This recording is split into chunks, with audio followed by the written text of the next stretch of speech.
Ռուսաստանի անվտանգության խորհրդի քարտուղար Սերգեյ Շոյգուն անսպասելի այց է կատարել Կահիրե, գրում է թուրքական Անադոլու պետական գործակալությունը, որի տեղեկություններով նա հանդիպում է ունեցել Եգիպտոսի նախագահ Աբդելֆաթահ Աս-Սիսիի հետ։ Կողմերը քննարկել են հարաբերությունների զարգացման ուղիները, հաշվի առնելով ընթացիկ ազդակը եւ համագործակցության ներուժը։ Ձևակերպումը ըստ Անադոլուի արել է Եգիպտոսի նախագահի գրասենյակը։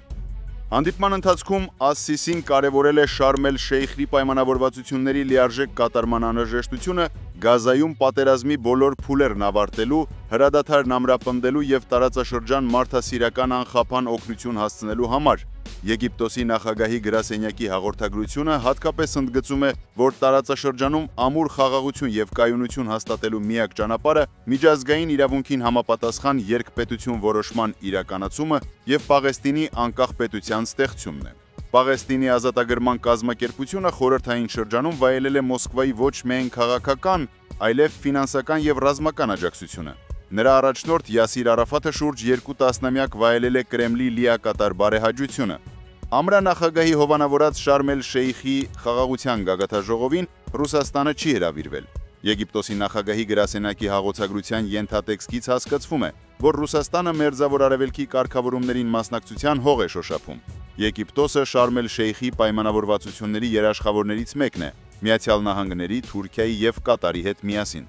Ռուսաստանյան Սպուտնիկը տեղեկացրել է, որ Սերգեյ Շոյգուն Կահիրեում բանակցություններ է վարել նաև Եգիպտոսի արտաքին գործերի եւ պաշտպանության նախարարներ Բեդեր Աբդուլաթիփի եւ Աբդուլ Մաջիդ Սագրի, ինչպես նաև անվտանգության եւ հետախուզության մարմինների բարձրաստիճան ներկայացուցիչների հետ։ Այդ տեղեկությունը թույլ է տալիս ենթադրել, որ Ռուսաստանի անվտանգության խորհրդի քարտուղարը Կահիրե է գործուղվել, որպեսզի քննարկի ռազմական, անվտանգային եւ հատուկ ծառայությունների մակարդակներով ռուս-եգիպտական համագործակցության հնարավորությունը։ Այս առումով ուշագրավ է, որ Շոյգուն եւ Եգիպտոսի նախագահը քննարկել են նաև ռուս-ուկրաինական հակամարտությունը եւ կարգավորման հեռանկարը եւ Աս-Սիսին աջակցություն է հայտնել պատերազմը դադարեցնելու եւ արդարացի խաղաղության հաստատման բոլոր ջանքերին։ Ուկրաինայի դեմ պատերազմը սկսելուց ի վեր Մոսկվան թերևս առաջին անգամ է Կահիրեի հետ քննարկում այդ հարցը։ Տարածաշրջանի երկրներից ռուս-ուկրաինական կարգավորմանը գործնական ներգրավվածություն ունեցել է Թուրքիան։ Անկարան շարունակում է Ստամբուլում Մոսկվայի եւ Կիևի ներկայացուցիչների 4-րդ հանդիպում կազմակերպելու պատրաստակամություն դրսևորել։